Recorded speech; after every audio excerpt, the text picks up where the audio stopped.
Hi there. In this video, I'm going to show you how to install updates for macOS using the command line.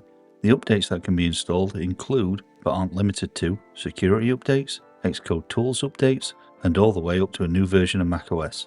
The first thing you'll need to do is open up a terminal app. This can be the default terminal app that's included with macOS, or it can be a third-party app such as iTerm2. No matter which, the process is the same. You will also need to have an account that has admin rights to the Mac, as you will need to use sudo for most of the commands. Once you have the terminal open, run software update --list.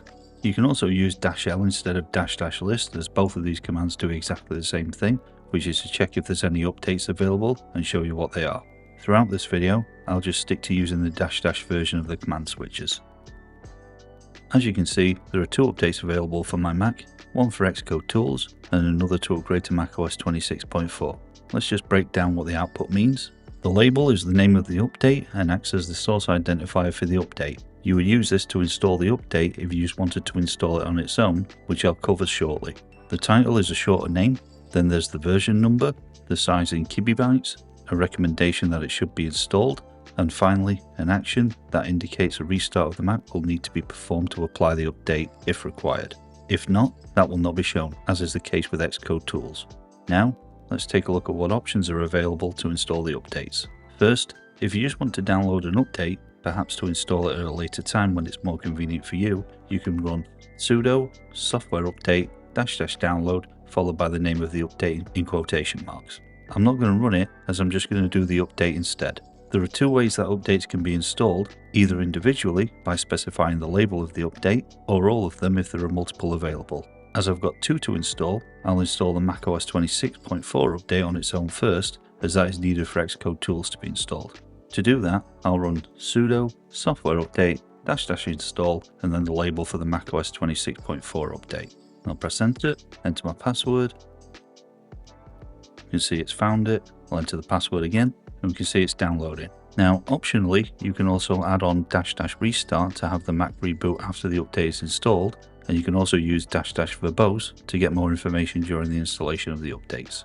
For the moment, I'm going to pause the recording and come back when it's ready to restart. It's just finished downloading the update. I'm going to restart the Mac and I'll come back momentarily. Okay, macOS 26.4 is now installed. I'll just check that it isn't showing on the list. I also just want to check that Xcode tools is still on the list, so I'll just run sudo software update --list again. And there we go. You can see that's still available and macOS 26.4 is no longer listed. What I'm going to do this time is, rather than just install it by name, I'm just going to do it as if there was multiple updates available and I just wanted to install them all. To do that, I just run sudo software update --install --all. There was no password needed this time because I've already put it in. I'll let it install. There shouldn't be a need to restart the Mac after this, as Xcode tools generally doesn't require a restart. Well, they usually doesn't require a restart, at least anyway. So that's installed. I'll just run software update --list again. There's no software available, so that means all the updates are now installed.